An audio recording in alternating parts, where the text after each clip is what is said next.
नमस्कार, मैं हूं नीरज पटेल और आप देख रहे हैं नेशनल जनमत। इस समय देश के पिछड़े वर्ग और दलित वर्ग में एक अजीब सी हलचल है। उसका एक तरफ रिजर्वेशन ख़त्म किया जा रहा है, सरकारी नौकरियों में सवर्णों को भरा जा रहा है। तमाम सारे ऐसे बिंदु हैं जहां पर ओबीसी और एससी का दमन के मामले सामने आ रहे हैं, उत्पीड़न के मामले सामने आ रहे हैं। ऐसे समय में सरकार कहती है कि हम ओबीसी आयोग को मजबूत कर रहे हैं, संवैधानिक दर्जा दे रहे हैं, एससी एसटी एक्ट का विधेयक लाके हम उसको मजबूत कर रहे हैं। इन सारी उथल पुथल के बीच में हम सामाजिक कार्यकर्ताओं से लगातार बातचीत करने के बाद इस निष्कर्ष को निकालने की कोशिश करते हैं कि आखिर समाज इस पूरे जो घटनाक्रम है उसको किस नज़रिए से देख रहा है।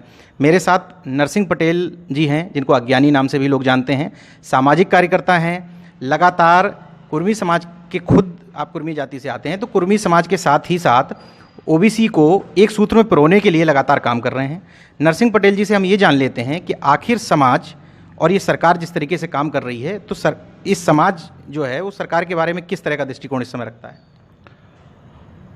नीरज जी, जैसा कि हमारे प्रधानमंत्री जी जब भी अपना भाषण देते हैं तो 122 करोड़ भारतवासियों की बात करते हैं, लेकिन अब तक 4 वर्ष हो गया, जितनी भी योजनाएं इनकी आ रही हैं, कुछ वर्ग विशेष, कुछ जात विशेष के लिए उनके नज़र में सहयोग तो चाहिए 122 करोड़ का, लेकिन काम करेंगे सिर्फ कुछ चंद लोगों के लिए, चंद वर्ग के लिए, चंद जातियों के लिए। तो मुझे लगता है कि हमारे तथाकथित भाजपा पार्टी का जो एजेंडा है वो सहयोग सबका और भला अपना, जो मुझे दिखता है और जो समाज में आज छटपटाहट है, चौराहे पर लोग खड़े हुए हैं और आगे आने वाला 2019 का चुनाव है। अब ये भी इस समय छटपटा रहे हैं कि 19 में कैसे क्या होगा, पुनः कैसे ताजपोशी होगी। तो मैं आपके माध्यम से, इस आपके नेशनल जनमत के माध्यम से माननीय प्रधानमंत्री जी से आग्रह करूंगा कि अभी भी अपने चश्मे की पावर को सही करें और सर्वहित में काम करें। पिछड़े दलितों का सहयोग पूरा मिलता है तो काम इनके लिए भी होना चाहिए। आरक्षण जैसे मुद्दे को ये ऐसा तोड़ मरोड़ के लगे हैं कि जैसे लग रहा है इस देश में पिछड़ों को रहने का हक कतई नहीं है, दलितों को रहने का हक कतई नहीं है। इस भावना से ऊपर उठें, नहीं तो ये धरती वो धरती है जिसने अंग्रेज़ों को कान पकड़ करके और जूते मार करके भगाया है। तो आप किस खेत की मूली हैं, ये मेरा निवेदन है। जी, एक सवाल और कि जब पिछड़े वर्ग में नाराज़गी है तो पिछड़े वर्ग के जो नेता हैं, लोगों में उनके प्रति भी नाराज़गी है। ऐसे समय में जब पूरा पिछड़ा वर्ग और दलित समाज नाराज़ है तो पिछड़े वर्ग के नेताओं की भूमिका क्या देखते हैं सरकार में आप? इस समय जो सरकार में हमारे लोग बैठे हैं, इक्का दुक्का कुछ लोग बोल रहे हैं खुल करके, उनका नाम लेना यहाँ से ठीक नहीं रहेगा, अच्छा बोल रहे हैं और उनकी पीड़ा भी आम जनता के सामने आती रहती है समय बे समय।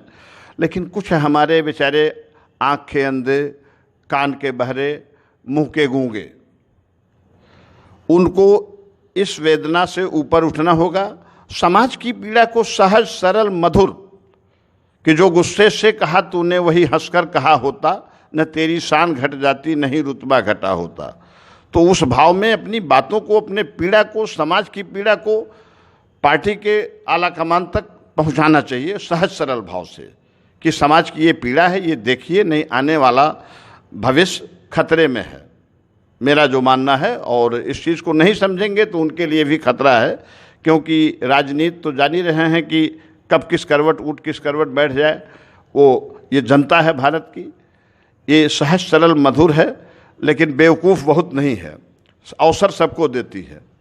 तो अवसर को गंवाने का मतलब होगा कि इनकी खुद की जिम्मेदारी पूर्ण बहुमत की सरकार पाए हैं और 10% को सब कुछ दे रहे हैं, 90% भुखमरी के कगार पर है।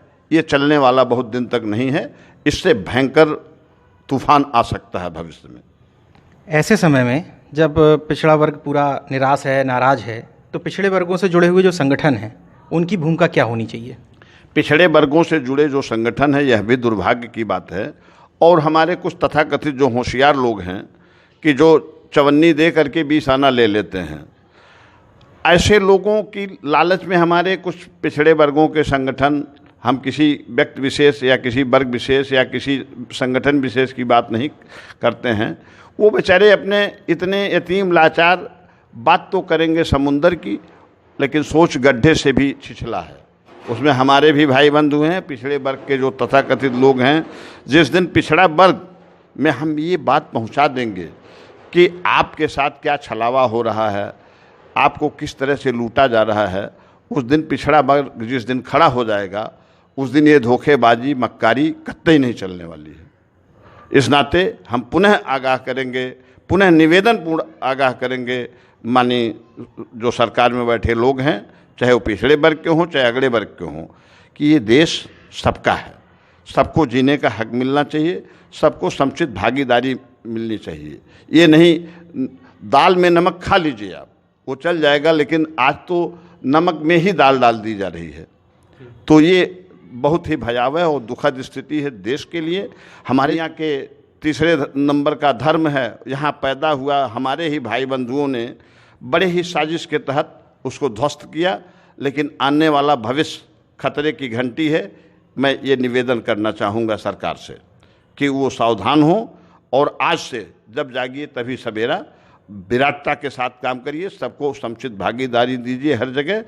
यह देश फिर सोने की चिड़िया बन सकता है। दोस्तों, अगर आपने मेरा YouTube चैनल सब्सक्राइब नहीं किया तो प्लीज़ सब्सक्राइब कर लें और उस बेल आइकन पर जरूर क्लिक करें, जिससे जो मेरे न्यू वीडियो है